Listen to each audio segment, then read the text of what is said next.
প্রিয় ভিউয়ার্স, আসসালামু আলাইকুম। আন্তর্জাতিক সংবাদে আপনাদের স্বাগত।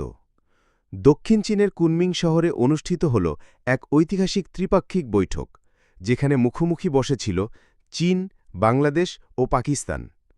এই বৈঠকের নতুন প্ল্যাটফর্ম বাস্তবায়নে ওয়ার্কিং গ্রুপ গঠনে সম্মত হয়েছে বাংলাদেশ, চীন ও পাকিস্তান। অর্থনৈতিক উন্নয়ন ও জনগণের জীবনযাত্রার মান উন্নত করার লক্ষ্যে এই প্ল্যাটফর্ম গঠনে সম্মত হয়েছে দেশ তিনটি। চীনের কুনমিং শহরে গত বৃহস্পতিবার অনুষ্ঠিত এক বৈঠকে এ বিষয়ে আলোচনা হয়। পরদিন ২০ জুন শুক্রবার চীনের পররাষ্ট্র মন্ত্রণালয়ের ওয়েবসাইটে এ সংক্রান্ত তথ্য প্রকাশ করেছে। এই বৈঠক শুধু তিন দেশের সম্পর্ক জোরদার করার পদক্ষেপই নয়, বরং দক্ষিণ এশিয়ার কূটনৈতিক মানচিত্রে চীনের কৌশলগত অবস্থানকে আরও শক্তিশালী করার ইঙ্গিত। বৈঠকে আলোচনা হয় আঞ্চলিক শান্তি ও নিরাপত্তা নিয়ে। জোর দেয়া হয় বাণিজ্য, বিনিয়োগ ও অবকাঠামো উন্নয়নে পারস্পরিক সহযোগিতার উপর।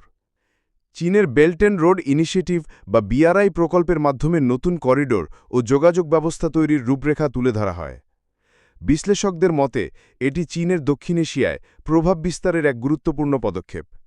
ভারতের প্রভাব বলয় ঘিরে চীনের কৌশলগত অগ্রযাত্রা যেমন নতুন মাত্রা পেল, তেমনি বাংলাদেশ ও পাকিস্তানের সঙ্গে চীনের সম্পর্ক আরও ঘনিষ্ঠ হল। এই বৈঠক দক্ষিণ এশিয়ার ভূরাজনীতিতে চীনের কূটনৈতিক শক্তি বৃদ্ধির এক স্পষ্ট বার্তা, এবং এটি প্রমাণ করে আঞ্চলিক সংলাপ ও সহযোগিতা এখন দক্ষিণ এশিয়ার উন্নয়নের মূল চাবিকাঠি হয়ে উঠছে। শেষে তিন দেশই ভবিষ্যতে এমন বৈঠক আরও নিয়মিত করার অঙ্গীকার ব্যক্ত করেছে।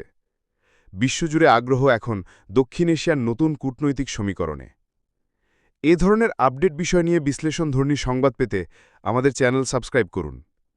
আপনাদের কোনো জিজ্ঞাসা আমাদের কমেন্ট করে জানান, অথবা আমাদের মেইল করতে পারেন। আমাদের মেইল অ্যাড্রেসটি হল powernews24@gmail.com। আজ এ পর্যন্তই, ধন্যবাদ।